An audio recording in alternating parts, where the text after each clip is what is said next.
반갑습니다. 네, 오늘 여러분과 함께 할 주제는 실수와 실패에 관한 내용이고, 교단법에 근거해서는 주의와 조행에 대한 이야기입니다. 여러분, 실수와 실패라는 단어 아시죠? 같은 말일까요? 다른 말일까요?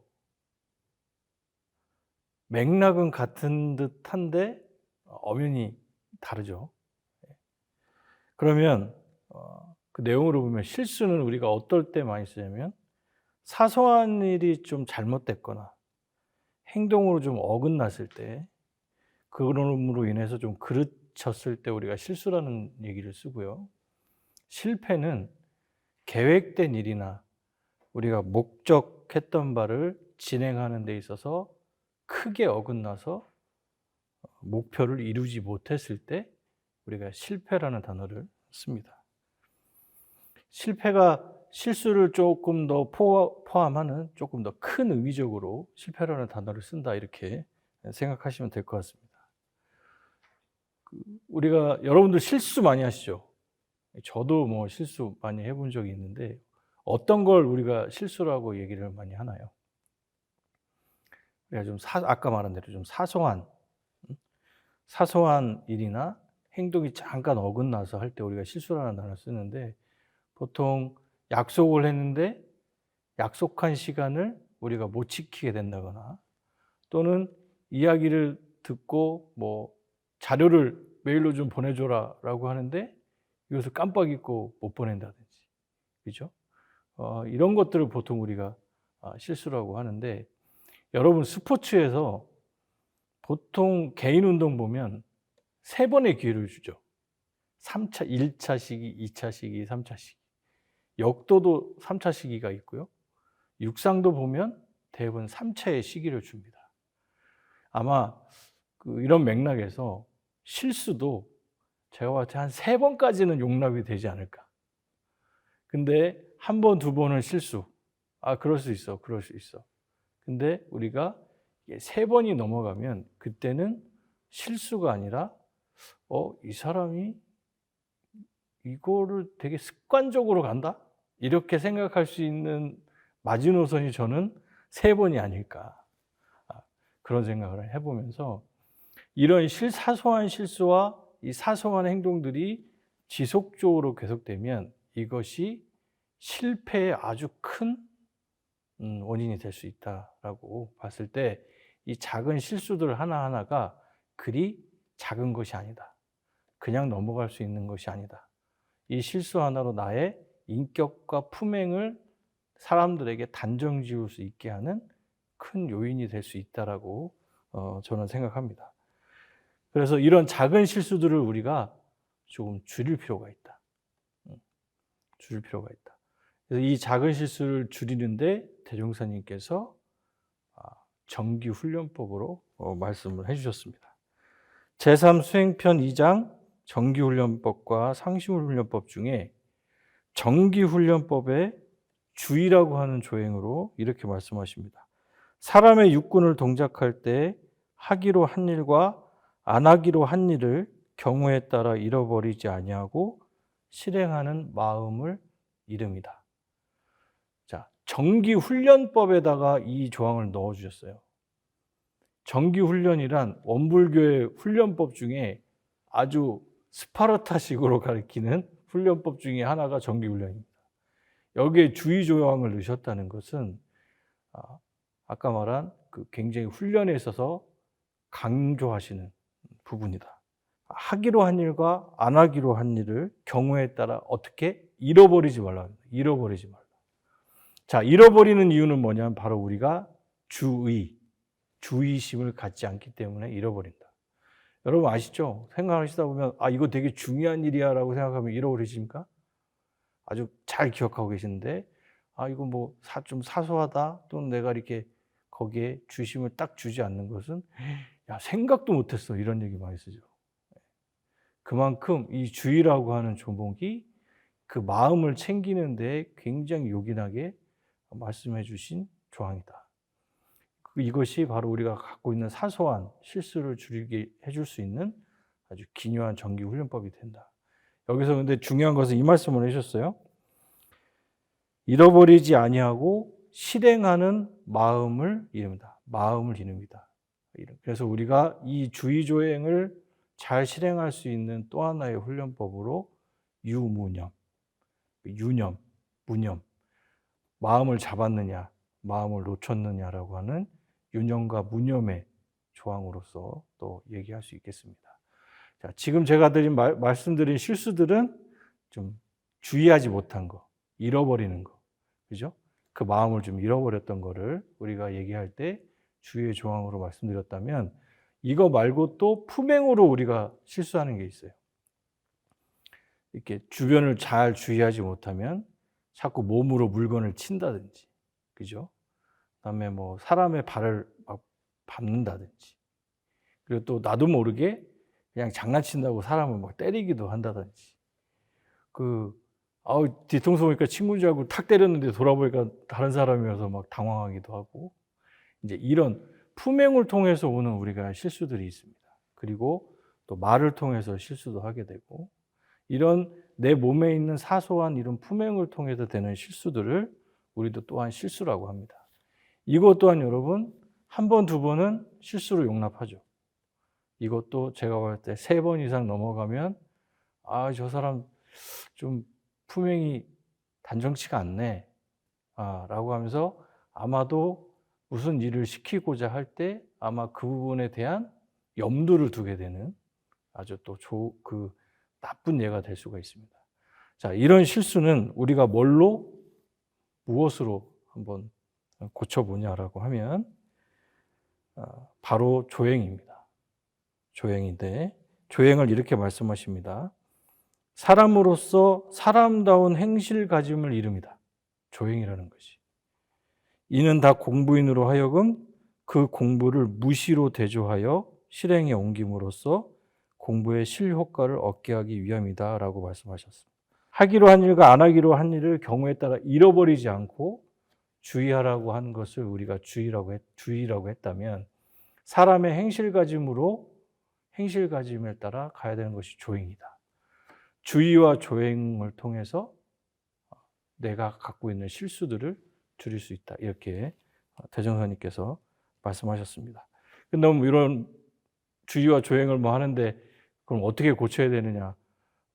예절학교에 가서 고칠 수도 있겠지만, 자, 저희는 여기 대정사님께서 딱하니 경전과 예전을 통해서 주의와 조행할 수 있는 방법을 너무나도 상세하게 잘 말씀해 주고 계신다. 경전 속에 우리의 성공의 요건이 있다. 이렇게 보시면 되겠습니다. 자, 그러면 이런 실수들이 있었는데, 아까 제가 실패라는 것도 말씀드렸죠. 실패는 내가 계획하고자 하는 것, 또 목표하고자 했던 것들이 이루어지지 않을 때 우리가 실패라고 얘기하는데, 그 실패의 원인은 그러면 어디에 있느냐? 어디에 있느냐? 대종사님 법을 따라 우리가 알아보자면, 이까짓 것 되겠지. 내가 이 정도 하면 성공할 수 있을 거야. 이 정도 했는데 안 되겠어? 자, 일명 얘기하는 우리가 방심입니다. 방심.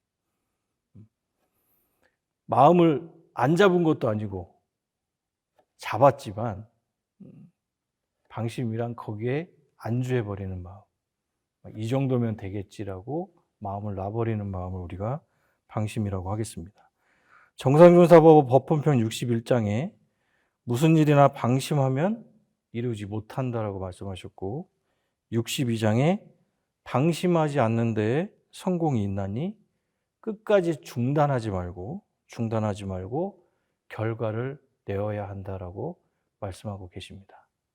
또 요행을 바라는 마음, 노력하지 아니하고 잘 될 거야, 운이 좋으니까 나는 될 거야 라고 하는 마음들이 바로 방심을 통한 실패의 원인이 될 수 있다라고 말씀드릴 수 있겠습니다. 대종사께서 말씀해 주셨습니다. 모든 사업을 하는 데에 실패되는 원인이 3가지가 있나니, 하나는 수고를 들이지 아니하고 급속히 성공 얻기를 바라는 마음이요, 둘은 일의 본말과 선후 차서를 모르고 경솔하게 처사하며 셋은 일의 완성을 보기 전에 소소한 실패나 이익에 구애되어 결국 큰 실패를 장만함이니 모든 사업을 경영하는 사람은 이 세 가지 점을 항상 조심하여야 되나니라라고 말씀하셨습니다. 교단품 28장의 말씀입니다. 수고를 들이지 아니하고 급속히 성공을 하기를 바라는 마음, 이것 또한 요행을 바라는 방심의 마음이라 할 수 있고요. 본말과 선후차서를 모른다. 이거는 선후 어떤 일을 먼저 하고 어떤 일을 나중을 해야 되는지, 또 내가 이 일을 해야 되는 그 목적, 왜 내가 이 일을 해야 되는가라고 하는 그 마음을 갖지 않는, 그런 것 없이 성공을 바라는 마음, 이것 또한 방심이라고 할 수 있습니다. 또 일의 완성을 보기 전에 소소한 실패나 개인의 이익에 너무 구애돼서 큰 것을 보지 못하는 마음, 이것 또한 방심이라 할 수 있습니다. 대종사님께서 교단품 28장을 통해 실패하는 원인의 아주 큰 세 가지를 이렇게 말씀하셨습니다. 대종사님께서 실수를 줄이는 방법도 말씀을 하셨고, 그죠? 실패를 줄이는 방법도 말씀을 하셨습니다.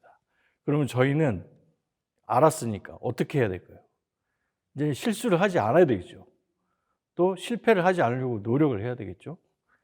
그렇다면 우리는 이 생에 살고 갈 사람들도 아니고 내 생에도 살아야 되고 그 생에도 살아야 되고, 원불교를 믿는 우리 교도님들은 영생을 살아가야 되는 우리가 이 한 생 한 생 공부하면서 이것들을 줄여나간다고 한다면 영생을 살아가는 우리에게 큰 복락을 장만하는 아주 중요한 덕목이 될 것이다, 이렇게 생각합니다. 자, 이 영생의 나침판으로 살아가야 되는 우리가, 자, 주의와 조행, 또 실패를 하지 않는 방법을 알았다면 그 공부는 이제 어디서 해야 될까요? 바로 여기 경전에 대종사님께서 다 밝혀주셨습니다. 그 어느 교도님의 이야기를 하나 전해드리겠습니다. 나이가 지긋하신 할머님이신데요. 어느 교회에서 각 마을, 요즘은 이제 집마다 교회로 전도들을 많이 오시죠. 그래서 교회에 전도를 오신 목사님이 오셨답니다. 그래서 한 세 분이 오셔서 같이 이런저런 이야기를 하시는데 할머님이 아무런 우리 교도님께서 말씀을 안 하셨대요. 자, 대종사님께서 말씀해 주신 이 법안에 단순히 교법만이 담겨져 있는 것이 아니고 나의 이 습관, 나의 기질들을 변화하실 수 있는 모든 법을 이 경전 안에 담아 주셨다. 우리가 사회를 살아가는데 사람과의 관계를 맺는 데 필요한 이 모든 세세한 부분까지도 이 교법에 담겨 주신 것이 바로 원불교의 법이고 대종사님의 법입니다. 우리가 영생을 살아가는 우리가 이 대종사님의 법을 만난 것만으로 굉장히 큰 일이고요. 그 정법을 만남으로 인해서 정법을 만나기만 하면 안 되죠. 어떻게 됩니까? 그 법을 따르기 위해 열심히 노력해야 됩니다. 대종사님께서도 사람으로 태어나기가 어렵고 정법 만나기가 어렵고 그 정법을 통해 다시 영생을 구하기가 어렵다, 이런 말씀하셨습니다. 우리는 이 정법을 지금 만나 이회사에서 함께 공부하고 있습니다. 그리고 그 정법 속에서 우리는 끊임없이 기질을 단련하고 이 교법에 따라 습관과 기질의 단련을 통해 더 나은 생활, 더 나은 인격, 또 대종사님이 가시고자 하는 불지의 세계를 향해 공부하고 있는 공부인들입니다. 작은 실수 하나가 큰 일을 그르칠 수 있고, 그 실수들이 모이면 단순히 실수가 아니고 저희가 한두 번 이렇게 실수하면 옆에서 봐줄 수 있지만 그것이 3번, 4번 반복이 되면 그건 실수가 아니라 그 사람의 됨됨과 그 사람의 품행과 인격으로 판단을 하게 됩니다. 이런 부분들을 대종사님께서 주의와 조행, 그리고 방심하지 않는 마음으로 세 가지의 성공의 요건까지 말씀을 하셨습니다. 저희들이 이 자리에서 함께 공부하며 작은 실수 하나, 작은 방심 하나 잡아가고 그 방심 하나를 또한 성공의 마음으로 돌릴 수 있는 그런 공부인들이 되기를 바라겠습니다. 이상 마치겠습니다.